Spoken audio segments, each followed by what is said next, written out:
Selamat pagi Bapak Ibu dan saudara dikasih Tuhan Yesus. Salam sejahtera. Bagaimana kabar hari ini? Semoga penjenengan semua dalam kondisi sehat dan tetap semangat untuk menjalani hari, menjalani aktivitas di dalam tuntunan Tuhan. Dan mari kita bersama-sama pagi ini kembali menyatukan hati. Kita dengarkan dan renungkan sabda Tuhan sebelum kita beraktivitas. Terlebih dulu mari kita bersyukur kepada Allah di dalam doa. Mari kita berdoa. Kami bersyukur Tuhan, pagi ini Engkau kembali membangunkan kami dengan kondisi sehat, segar, dan juga Tuhan melimpahkan berkat dalam kehidupan kami, keluarga kami masing-masing.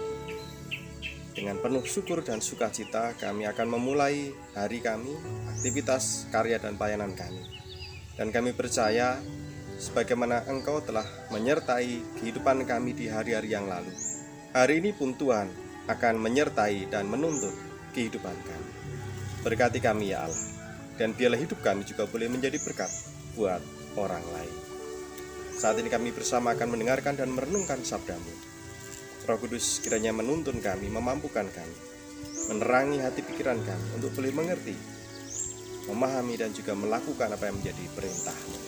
Bersabdalah ya Allah, kami siap untuk mendengarkan. Amin.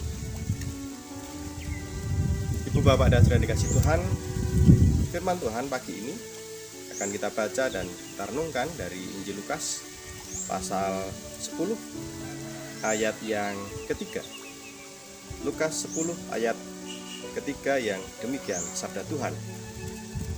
Pergilah, sesungguhnya aku mengutus kamu seperti anak domba ke tengah-tengah serigala. Amin. Demikian sabda Tuhan. Dan tema renungan di hari ini, potensi. Ibu, Bapak, dan saudara dikasih Tuhan, setiap kita membaca ayat ini, baik yang di Injil Lukas ataupun Injil yang lain, ketika Tuhan menyatakan bahwa kita diutus bagaikan domba menurut versi Injil Matius, dan dalam Injil Lukas ini bahkan disebutkan seperti anak domba ke tengah-tengah serigala. Kesan apa yang muncul dalam pikiran kita? Tidak bisa dipungkiri ketika membaca, mendengar, membayangkan sabda ini, yang ada dalam hati kita justru rasa takut.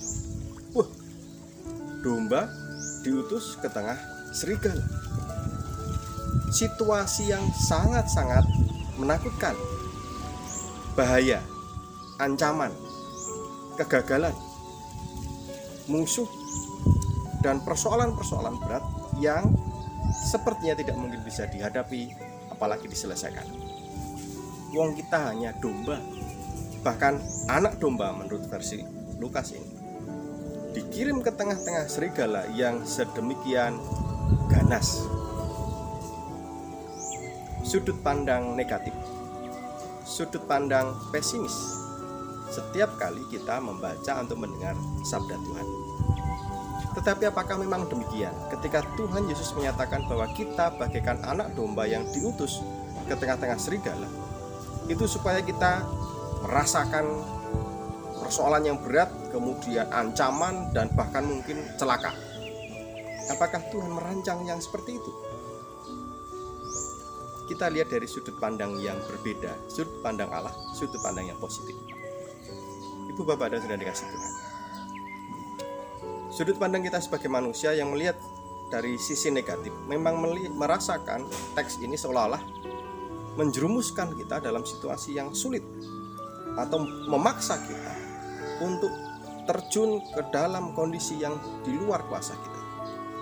Tetapi mari kita perhatikan dan rasakan dari perspektif Tuhan. Kalau saya meyakini Tuhan mengutus kita, pasti sudah melihat potensi yang ada dalam diri kita. Tuhan melihat kemampuan kita. Tuhan juga sudah menghitung aspek-aspek apa yang kita miliki, yang itu bisa kita pakai dalam menghadapi setiap tantangan di tengah-tengah panggilan ini. Tuhan tidak mungkin jelomprongke bahasa Jawa. Tidak. Jadi ketika kita melihat, ketika kita merasakan membaca teks ini dari sudut pandang positif, justru mestinya kita merasa sesuatu yang menyemangati. Karena apa? Ketika Tuhan menyatakan bahwa kita bagaikan anak domba yang diutus ke tengah kawanan serigala, itu artinya Tuhan sudah menghitung, Tuhan sudah melihat bahwa kita punya potensi, Tuhan sudah melihat kita punya talenta. Yang perlu kita lakukan adalah meyakini hal itu, dan kemudian kita melihat ke dalam diri kita aspek-aspek positif, potensi-potensi yang memang Tuhan karuniakan, dan kita keluarkan, kita gali, kita optimalkan dalam kita menjalankan setiap tanggung jawab yang Tuhan berikan dalam kehidupan. Ketika kita dikuasai oleh hal-hal yang negatif, ketakutan, kekhawatiran, bayangan bahwa di sana nanti sulit, di sana nanti berat, di sana nanti kita tidak bisa apa-apa, di sana nanti kita terancam. Ya, yang terjadi kita tidak bisa mengeluarkan potensi kita. Jangankan mengeluarkan, menyadari potensi diri saja sulit. Karena hati dan pikiran kita tertutup oleh kekhawatiran dan ketakutan. Ketika Tuhan menyatakan bahwa kita bagaikan anak domba diutus ke tengah serigala, bukan untuk menakut-nakuti, tetapi melatih kita untuk memiliki rasa percaya diri, menyadari bahwa Tuhan telah mengaruniakan potensi dalam diri kita yang mesti kita gali, kita munculkan, dan kita pakai dalam rangka kita menjalankan setiap tanggung jawab, tugas-tugas yang Tuhan embankan dalam hidup kita. Kalau kita perhatikan ayat berikutnya, ayat 4 bagian awal, Tuhan mengatakan, janganlah membawa pundi-pundi atau bekal atau kasut. Ini juga mungkin kalau dilihat dari sudut pandang negatif, pesimis, kita merasakan Tuhan kok membiarkan kita menderita. Tuhan mengutus kita tetapi tidak memperbolehkan kita membawa bekal. Tuhan ingin kita celaka di tengah jalan. Bukan seperti itu. Sekali lagi kita lihat, kita rasakan dari sudut pandang positif, perspektif Allah. Ketika kita menjalankan tugas, pertama tadi, kita seringkali dikuasai oleh bayangan-bayangan ketakutan akan kondisi di tempat kita menjalankan tugas. Masalah-masalah yang berat, tantangan-tantangan yang ada, sehingga seringkali kita sudah minder sebelumnya. Takut untuk menjalankan, untuk menerima tanggung jawab ini. Demikian juga ketika kita mulai menjalankan tugas ini, dan yang ada dalam pikiran kita adalah bekal. Aduh, sangu apa ya, supaya nanti di jalan tidak kafiran dan sebagainya. Maka fokus kita bukan kepada tugas panggilan Tuhan, tetapi pernak-pernik yang menyertainya, yang sebenarnya itu bukan sesuatu yang utama. Seringkali dalam menjalankan tugas, kita sibuk dengan kekhawatiran-kekhawatiran, hal-hal kecil yang ada di sekitar tugas yang utama. Sementara tugas yang utama justru seringkali terlupakan. Fokus kita beralih, bukan menjalankan tugas tanggung jawab kita, tetapi lebih sibuk mengurusi pernak-pernik, bekal, sangu, dan macam-macam karena kekhawatiran kita tadi. Jadi sekali lagi Bapak Ibu dan Saudara dikasih Tuhan, hari ini kita diingatkan bahwa setiap kita punya potensi, Tuhan melihat itu, dan Tuhan ingin kita menggunakannya untuk menjalankan setiap panggilan, tugas, tanggung jawab, pekerjaan yang Tuhan berikan dalam hidup kita.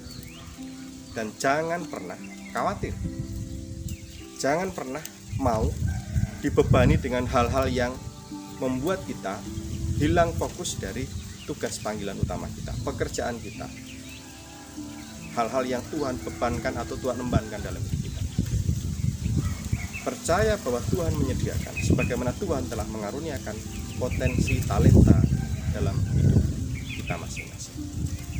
Dengan fokus, dengan percaya kepada karunia Tuhan dalam hidup kita akan mampu menghadapi setiap tantangan yang bagaikan serigala, sangat berat, sangat keras, tetapi kita akan dimampukan oleh Allah, sebab Tuhan mengaruniakan kepada setiap kita potensi dan talenta yang terbaik.